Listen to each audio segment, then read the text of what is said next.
Sir, आज मतदार याद्या अद्ययावत करण्यासंदर्भात आपण बैठक घेतली. काय या संदर्भात सविस्तर?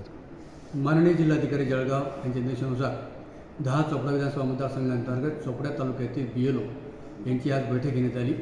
या बैठकीत माननीय जिल्हाधिकारी यांच्या सूचनेप्रमाणे BLO यांना मार्गदर्शन करण्यात आले. येथील प्रमुख सूचना होती की यादीमधील जे मतदार वयाची 100 वर्षे पूर्ण गेलेली आहे अशा मतदारांच्या प्रत्यक्ष घरी BLOने भेट देणं अपेक्षित आहे, जेणेकरून त्यांच्या वयाबाबत खात्री करता येईल. अनुक्रमांक 2मध्ये जे मतदार वयाची 85 वर्ष पूर्ण केलेली आहेत अशा मतदारांच्या देखील वयाबाबत पडताळणी आपण BLO मार्फत करतो आहोत. तसेच अलीकडील काळामध्ये विधानसभेच्या नंतर जे मतदार मयत आहेत किंवा काही ठिकाणी दुबार किंवा एकापेक्षा जास्त ठिकाणी जी नावं मतदार यादीमध्ये आहेत अशी नावं वगळण्यासाठी आपण त्यांना फॉर्म नंबर 7 भरण्यासाठी देखील सूचित केले आहे.